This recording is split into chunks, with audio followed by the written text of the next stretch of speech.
Wow, kisah Jokowi ditulis sampai 180 halaman di buku Australia. Dan buku tersebut membahas tentang sosok Jokowi adalah pemimpin yang diidam-idamkan oleh masyarakat Indonesia. Dan observasi oleh penulis buku ini hampir 20 tahun lamanya. Dan akhirnya kisah tersebut ditulis di sebuah buku yang ketebalannya hampir 180 halaman.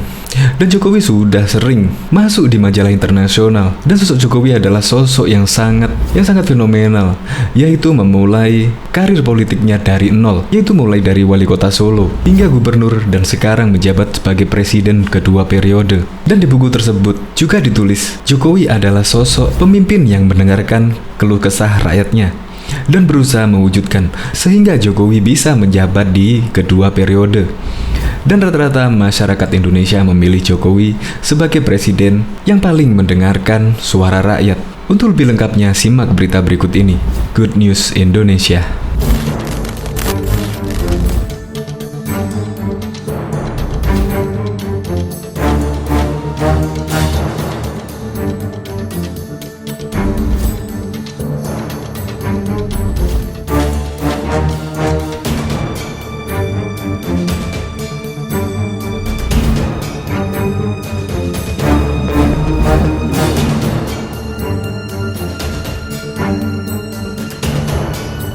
Belum menyaksikan video ini, pastikan bosku jangan lupa subscribe. Karena subscribe itu gratis plus bonus tonton video terbaru setiap harinya. Jangan lupa ya. Peneliti Australia, Jokowi sosok pemimpin yang diidam-idamkan bangsa Indonesia.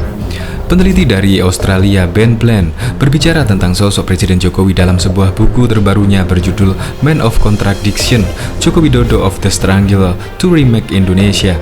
Direktur Program Asia Tenggara di lembaga Lowly Institute mengatakan Jokowi berhasil mewujudkan sebagai sosok pemimpin yang diidam-idamkan. Seorang pembuat mebel berhasil menangkap imajinasi bangsa Indonesia tentang sosok pemimpin yang diidam-idamkan, sebut Ben dalam buku setebal 180 halaman itu. Selain sebagai pemimpin yang diidamkan rakyat, Ben juga menilai Jokowi penuh kontradiksi. Kontradiksi tidak sepenuhnya konsep yang negatif, tapi menyeratkan Jokowi sedang bertarung untuk mendamaikan banyak persoalan, ujar Ben.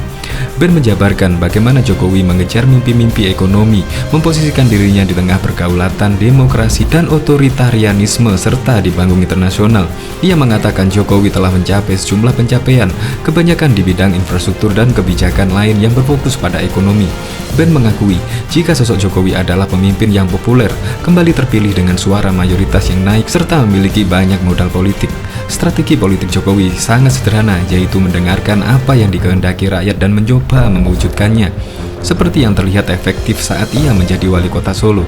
Ben mengaku jika ia sudah menghabiskan hampir 20 tahun untuk memahami Indonesia, dimulai dengan menjadi seorang mahasiswa studi politik Indonesia, kemudian koresponden media internasional, dan kini sebagai pengamat The Lowly Institute. Dalam 8 tahun terakhir, Ben mengatakan ia terpikat dengan permunculan dan kerja keras Jokowi. Selain dari wawancara dengan Presiden, saya juga berbicara dengan puluhan menteri, pejabat, pengusaha, pendukung Jokowi, serta pengikut-pengikutnya untuk memahaminya, jelas Ben. Ben menuturkan dia menemui langsung warga masyarakat biasa di luar Jakarta, mendatangi berbagai tempat di Indonesia dengan menggunakan pesawat, mobil, feri, perahu, becak, hingga dokar. Saya bersyukur sekali kebanyakan orang Indonesia yang saya temui selalu menyambut baik segala pertanyaan saya. Ben mengakui karyanya ini bukan biografi dalam bentuk konvensional, namun ia juga tak bisa menguraikan seluruh aspek kehidupan Jokowi. Saya hanya ingin memanfaatkan kisah pembuat mebel dari kota kecil yang menjadi pemimpin dunia untuk mengangkat cerita tentang Indonesia, jelasnya. Hanya dengan memahami kontradiksi Jokowi, katanya, maka orang bisa memahami sepenuhnya arah Jokowi dan negara yang dipimpinnya.